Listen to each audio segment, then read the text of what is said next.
श्री राधे श्री राधे। ओम श्री सद्गुरुदेवाय नमः। श्री राधा कृष्णाभ्याम नमः। ओम नमो भगवते रासमंडलेशाय स्वाहा। ओम तत्सत् ब्रह्मणे नमः। अखंड मंडलाकारं व्याप्तं येन चराचरं तत्पदं दर्शितं येन तस्मै श्री गुरुवे नमः। अज्ञानतिमिरान्धस्य ज्ञानाञ्जनशलाकया चक्षुरुन्मीलितं येन तस्मै श्री गुरुवे नमः। गुरुर्ब्रह्मा गुरुर्विष्णु गुरुर्देवो महेश्वर गुरु साक्षात् परब्रह्म तस्मै श्री गुरुवे नमः। वंशी विभूषित करान्नव नीरदाभात पीतांबरादरुण बिंब फलाधरोष्ठात् पूर्णेन्दु सुंदर मुखादर विंद नेत्रात् कृष्णात् परम किमपि तत्त्वमहं न जाने। वसुदेव सुतं देवं कंस चाणूरमर्दनं देवकी परमानंदं कृष्णं वंदे जगद्गुरुं। त्वमेव माता च पिता त्वमेव बन्धुश्च सखा त्वमेव सेव्यश्च गुरुस्त्वमेव सर्वं मम देवदेव। मन्मना भव मद्भक्तो मद्याजी मां नमस्कुरु मामे वैश्यसि सत्यं ते प्रतिजाने प्रियोऽसि मे। सर्वधर्मान् परित्यज्य मामेकं शरणं व्रज अहं त्वा सर्वपापेभ्यो मोक्षयिष्यामि मा शुचः। बहूनां जन्मनामन्ते ज्ञानवान् मां प्रपद्यते वासुदेवः सर्वमिति स महात्मा सुदुर्लभः। यो मां पश्यति सर्वत्र सर्वं च मयि पश्यति तस्याहं न प्रणश्यामि स च मे न प्रणश्यति। मत्कर्म कृन् मत्परमो मद्भक्तः संगवर्जितः निर्वैरः सर्वभूतेषु यः समामेति पाण्डव। अनन्यचेतः सततं यो मां स्मरति नित्यशः तस्याहं सुलभः पार्थ नित्ययुक्तस्य योगिनः। हरि ओम तत्सत् हरि ओम तत्सत् हरि ओम तत्सत्।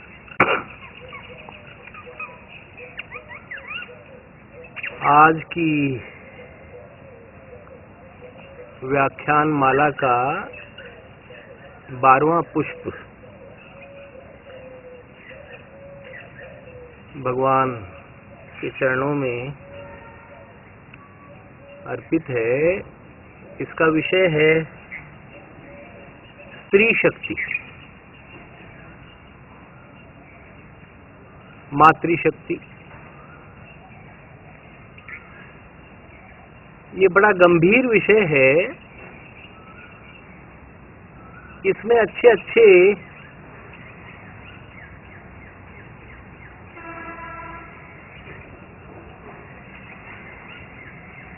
ये मानिए कि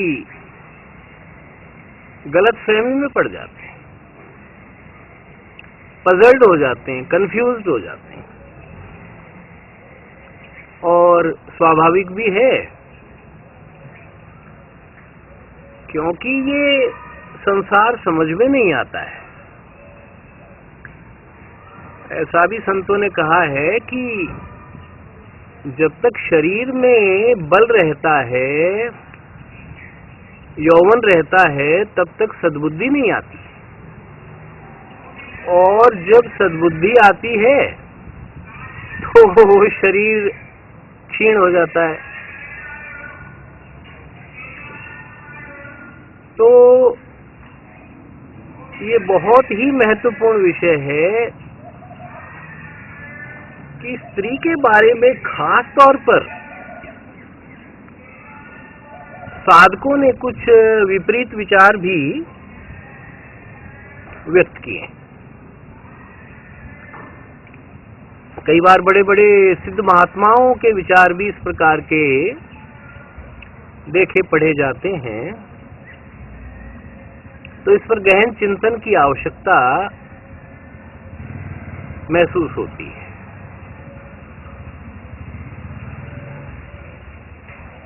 अब प्रारंभ में मैं भी जब साधना का प्रारंभिक दौर था, बहुत वर्ष हो गए, 25 साल हो गए, तो मैंने शंकराचार्य को पढ़ा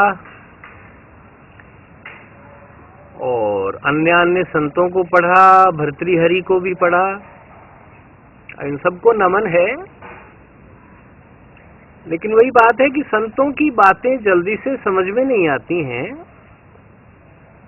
भगवान भी परस्पर विरोधी धर्मों के आश्रय होने से उनको समझना बहुत कठिन है। और जिस भगवान को नहीं समझा जा सकता उसकी माया को तो समझ ही कैसे सकते, नाम ही माया है। तो मुझे भी कुछ ऐसा लगा कि शायद साधक के लिए स्त्री शत्रु है। मैंने कुछ विचार भी इस प्रकार के लिखने में आ गए, क्योंकि मैं तो उस समय लगभग नोट्स लेता था, जहां से जिस लेखक की, जिस महापुरुष की अच्छी बातें होती थी तो वो मैं अपनी डायरी में लिख लिया करता था। और आप स्वयं भी अगर खास तौर पर भर्तृहरि को पढ़ोगे तो आपको भी ऐसा महसूस होगा कि पिंगला के कारण भर्तृहरि नारी विरोधी हो गया था।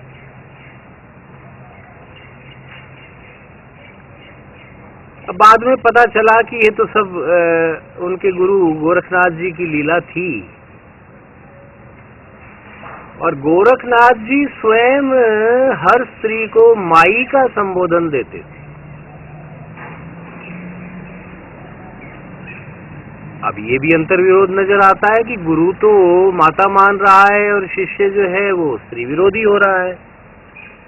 आदि आदि बातें हैं, तो ये चिंतन का विषय है और इस पर हम आज मंथन करेंगे।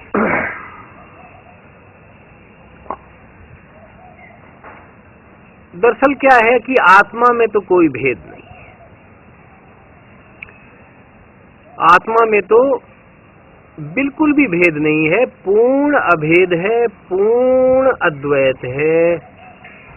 भगवान ही आत्मा के रूप में उपस्थित है। अष्टावक्र गीता में भी लिखा है, आत्मानम सततम विद्धि। ये जो कुछ दिखता है आत्मा ही आत्मा मानो आप। फिर जीवात्माओं को भी ले लिया जाए तो जीवात्मा में भी स्त्री पुरुष का भेद नहीं है। यद्यपि महसूस होता है कि जीवात्मा या तो शरीर स्त्री का लेगी या पुरुष का लेगी, इसमें कोई संदेह नहीं है। लेकिन मूल तत्व जो भीतर अवस्थित है शरीर के, उसका तो कोई शरीर नहीं है, उसका तो भेद नहीं है। वो तो किसी भी जन्म में कोई भी आकृति प्राप्त कर सकती है। तो एक बहुत बड़ी बात ये हमें समझ लेनी चाहिए कि भेद वस्तुतः है ही नहीं। अब फिर भी बनाया गया है और प्रत्यक्ष देखा जाता है। माता से ही हम जन्म लेते हैं तो भेद भी दिखाई देता है। और गीता ने सब चीज कही है, गीता सुलझा देती है। लेकिन समग्रता में ली जाए, एक श्लोक पढ़ेंगे तो आपको लगेगा भाई ज्ञानी ज्ञान, एक पढ़ेंगे तो कर्मी कर्म, एक पढ़ेंगे तो भक्ति भक्ति, ऐसा नहीं। गीता को समग्रता में लेना चाहिए, जैसा कि श्री सद्गुरुदेव ने लिया। और हंस नादिनी भाष्य उन्होंने लिखा, प्राकृत भाष्य, आम व्यक्ति के लिए शंका समाधान की विधि से उसे उन्होंने लिखा है। उसमें नीरक्षीर विवेक है। जैसा कि उनका नाम हंस पर था तो हंस स्वरूप जी महाराज वो हंस की तरह नीरक्षीर विवेक कर दिया करते हैं। अब मैं है इसलिए लगा रहा हूँ क्योंकि अब वो मेरे लिए तो सदा ही है और गुरु तो कभी जाता ही नहीं है, तो था लगाना। चलो व्याकरण की दृष्टि से लगाया जा सकता है, लेकिन तात्विक दृष्टि से संतों के आगे, गुरुदेव के आगे पास्ट टेंस का प्रयोग नहीं करना चाहिए। तो वो हंस नादिनी जो भाष्य है, अगर कोई आप में से इच्छुक हो तो वो वेबसाइट पर भी उपलब्ध है, वो आप पढ़ सकते हैं। भगवद गीता हंसनाद.in नाम से आपको मिल जाएगा। उसमें उनकी सारी गीता डली हुई है। आप उसका लाभ उठा सकते हैं। प्रिंट में अभी नहीं है, प्रकाशन कुछ ही अध्यायों का हुआ था, वो सारे समाप्त हो गए। तो बहुत जो बड़े भारी अध्यात्म के मर्मज्ञ हैं, उन्होंने कहा है कि ऐसा भाष्य पृथ्वी पर दुर्लभ ही है। सभी का महत्व है, शंकर भाष्य है, ज्ञानेश्वरी जी की टीका है, जय दयाल जी की है, राम सुखदास जी की है, सारी उतनी ही समादरणीय हैं और सारी लाभकारी हैं। किंतु जिन्होंने सब कुछ पढ़ा है तो उन्होंने भी यही कहा कि ये विलक्षण है। तो www Bhagavad Gita small letters में है, GEETA, हंसनाद में डबल ए है, HANSNAAD। तो इस प्रकार से सर्च करेंगे तो आपको ऑनलाइन भी पढ़ने को मिल जाएगी। तो कहने का आशय ये है कि स्त्री विषयक जो संतों ने विचार व्यक्त किए हैं वो गलत तो बिल्कुल नहीं कहे जा सकते, लेकिन यहाँ यह हमें देखना चाहिए कि उनके विचार इसलिए स्त्री विरोधी दिखाई दे सकते हैं।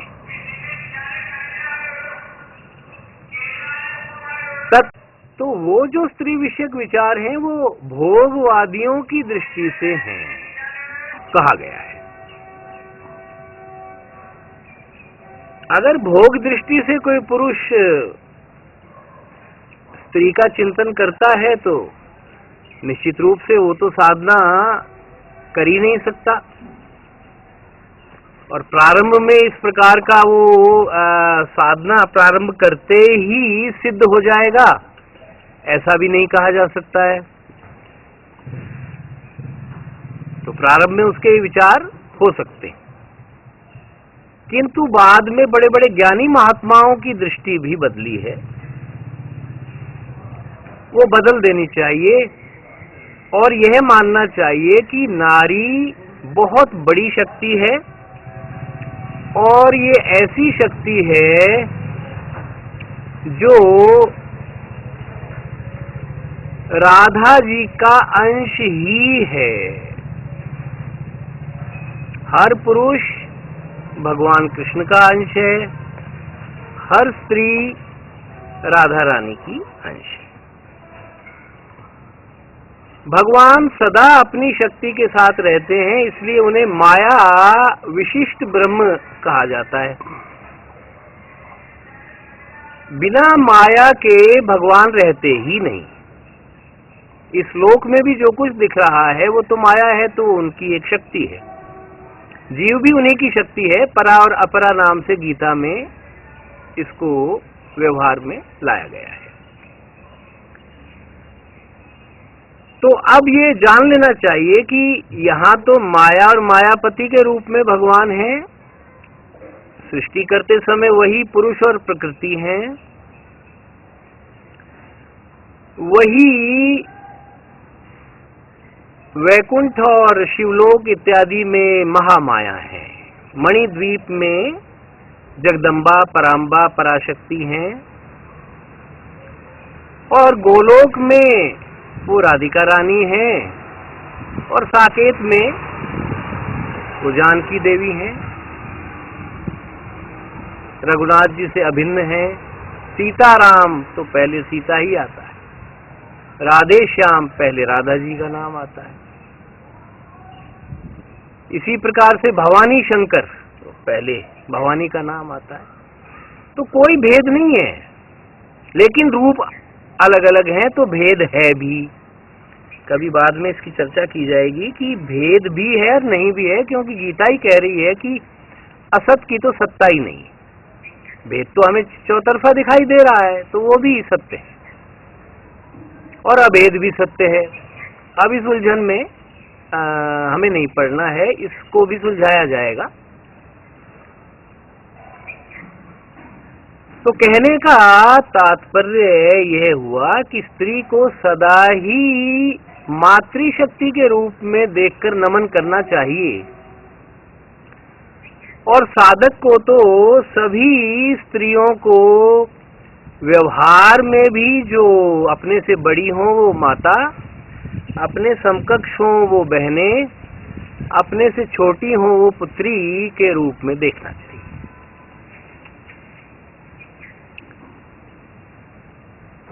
अब धर्म पत्नी है तो पहले धर्म आ गया, वो तो धर्म पत्नी है, सृष्टि चक्र के लिए है तो उसका तो बड़ा भारी आदर आवश्यक है। फिर संतानोत्पत्ति के अलावा तो निश्चित रूप से वो ये भी कहा गया है कि भोजन कराते समय तो माता ही है, यथार्थ सम्मति देते समय वो बहन या मित्र है, और जब कभी क्योंकि भाव अलग अलग हैं तो प्रेम इतना अधिक हो जाता है कि उसमें वात्सल्य का भी मिश्रण हो जाता है, तो वो पुत्री भी है। तो यह दृष्टि रहे तो फिर स्त्री से पुरुष को कोई खतरा नहीं है, और पुरुष से स्त्री को भी खतरा नहीं है, क्योंकि वही बात मैंने बताया तत्वतः अभेद है, वही स्त्री पर लागू हो रही है। अगर वो भोग दृष्टि से पुरुष को देखेगी तो निस्संदेह वो साधना नहीं कर सकेगी, तो उसको भी पुरुष को भगवान मानना है और पुरुष को स्त्री के लिए भगवती की धारणा करनी चाहिए। फिर कोई समस्या नहीं रह जाती है, बल्कि फिर तो सहायता मिलती है। बड़े बड़े ऋषि मुनि गृहस्थ में थे, वो घर में रहे चाहे वन में, वो स्त्री के साथ ही रहते थे। शक्ति के बिना शक्तिमान रहता नहीं, शक्तिमान के बिना शक्ति नहीं रह सकती। और प्रेम अंत में है, प्रेम जब बहुत अधिक बढ़ जाता है तो किसी तरह का शारीरिक आकर्षण नहीं रहता, भोग की कोई इच्छा उत्पन्न नहीं होती।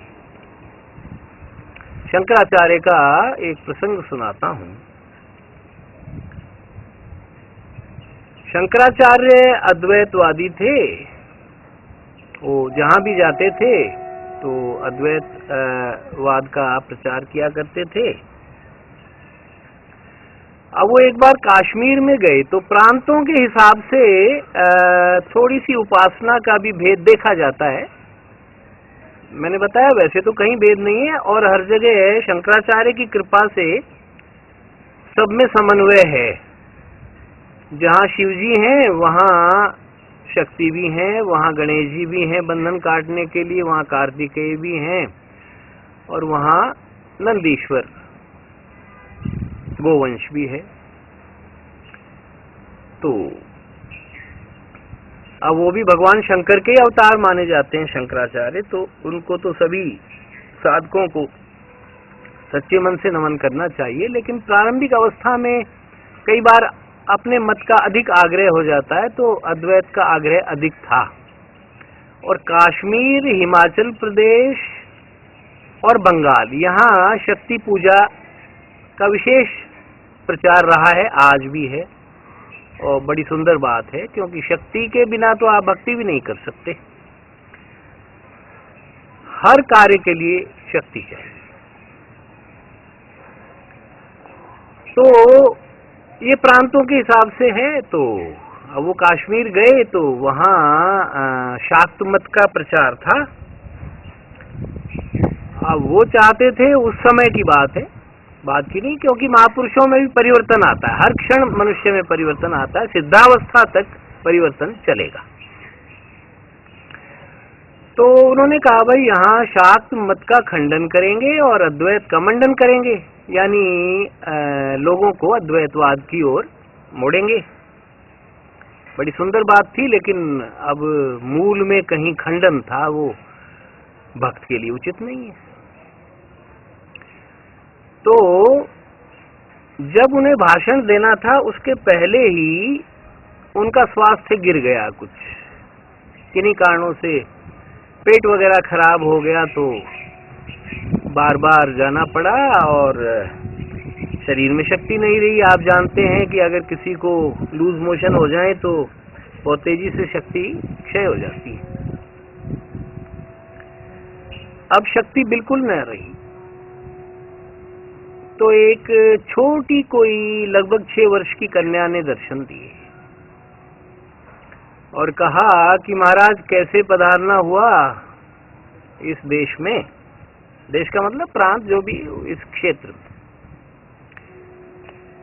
तो उन्होंने कहा कि भाई मैं तो अद्वैत का मंडन और शाक्त मत का खंडन करने आया हूं। तो उन्होंने कहा कि क्या शक्ति के बिना ऐसा कर सकोगे? तो उन्होंने कहा नहीं, शक्ति के बिना तो कुछ भी नहीं हो सकता, तो मैं तो अब बोलने की स्थिति में नहीं हूं। तो ये तो भगवती की लीला थी, भगवती ने ही दर्शन दिए थे, फिर वो अंतर्धान हो गई। तब शंकराचार्य को लगा कि हाँ सारा जरूरत है, स्त्री तत्व नहीं हो तो हम पृथ्वी पर ही नहीं आ सकते भाई।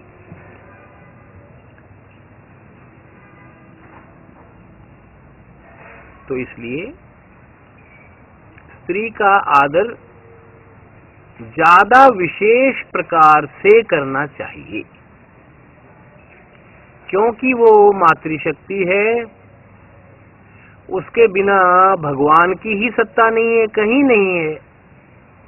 गोलोक से ऊपर तो कुछ भी नहीं है, वहां भी वो राधा रानी के रूप में है, उनकी योग माया है, उसको अंगीकार करके ही वो अवतार लेते हैं।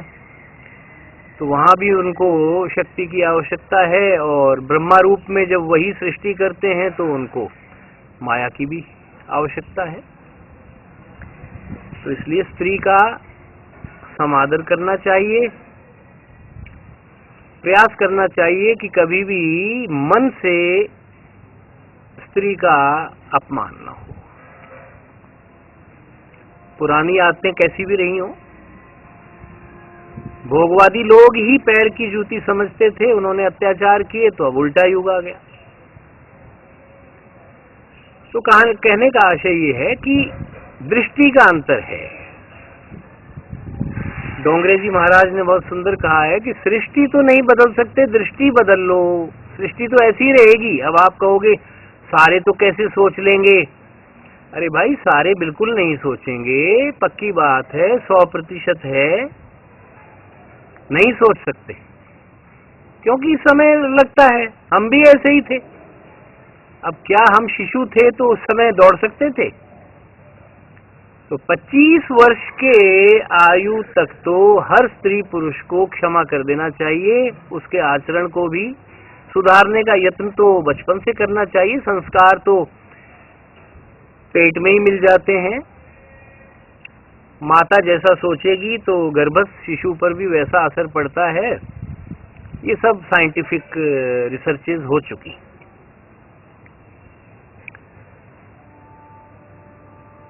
तो कुल मिलाकर के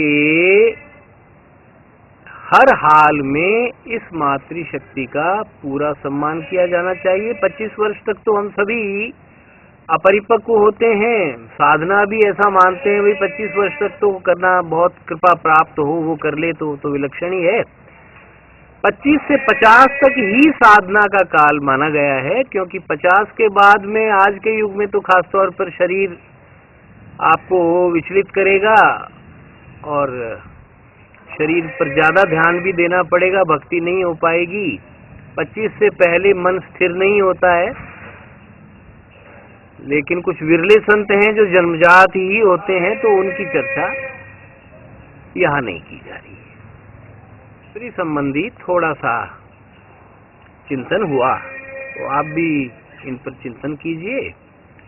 और समान भाव से स्त्री साधिका है तो वो भी पुरुष को किसी भी भौतिक दृष्टि से न देखे। मैंने बता दिया, अगर साधिका है, अगर वो तो संसार में ही रमना है, तब तो ये सारे घूम रहे हैं। 99% लोग तो सारे हैं ही विषय भोगी, तो अब वो सारे सुधर जाएंगे, भगवान से ही नहीं सुधरे वो ऐसा नहीं होगा। लेकिन जो 1% भी बहुत बड़ी संख्या होती है, पूरे विश्व की आबादी लगभग 8 अरब है। अब निकाल लीजिए, करोड़ों मनुष्य साधक भी है, और भी ज्यादा हो सकते हैं। चाहें तो सारे के सारे हो जाएं, भगवान का चमत्कार हो जाए तो लीला उसी की है। तो आप तो अपने को सुधारिए, दूसरे का सुधार तो कब होगा कब नहीं होगा। अपनी दृष्टि पवित्र कीजिए, फिर आपको कहीं कोई दिक्कत नहीं होगी। तो जिनको वन में जाना पड़ा, स्त्री के कारण जाना पड़ा, तो जब ऐसी दृष्टि हो जाएगी तो उस कारण भी नहीं जाना पड़ेगा। तो घर में ही आपके तो आश्रम हो जाएगा, मन में ही आश्रम हो जाएगा, रोम रोम में मंदिर हो जाएगा। इससे अच्छा क्या हो सकता है। तो इस प्रकार से संक्षेप में ये स्त्री संबंधी विषय लिया गया। तो आप भी विश्लेषण करें, और मैं बार बार कहता हूं, कहता ही रहूंगा कि अपने निष्कर्ष स्वयं निकालें। पुस्तक का ज्ञान भी जब तक भीतर से प्रकट नहीं होता वो आचरण में नहीं आता है। अच्छी अच्छी बातें सुनी जाती हैं, बहुत बड़े बड़े विचारक हैं, मैं तो कुछ भी नहीं हूँ, बड़े बड़े संत हैं, मैं तो उनके चरणों का दास हूँ। अब उनसे नहीं लाभ उठाते। गुरुदेव भी उनके समय में उन्होंने जितना अथक परिश्रम किया, यद्यपि हजारों लाखों लाभान्वित हुए, कोई कोई बहुत ज्यादा हुआ, लेकिन सारे नहीं हुए। तो कुल मिलाकर के जो लाभ उठाना चाहें वो सोचें, विश्लेषण करें, अपना निष्कर्ष निकालें, फिर आचरण करें। बार बार आचरण पर ही बल दिया गया है। बातें तो यही लिखी हुई हैं, सारी पुस्तकों में यही लिखी हुई हैं। करोड़ों संतों ने कहा है, उनकी वाणियां भी आज हैं। आचरण ही तो मुख्य है। हम लोग आचरण में ले आए तो वैसे बन जाएं, नहीं ला पाते तो कई जन्म होते रहते हैं, अंत में तो खैर कल्याण होगा। तो वो जल्दी हो जाए, इतनी लंबी यात्रा ना करनी पड़े, इसके लिए इन बातों को हृदयंगम करना चाहिए, आचरण में उतारना चाहिए।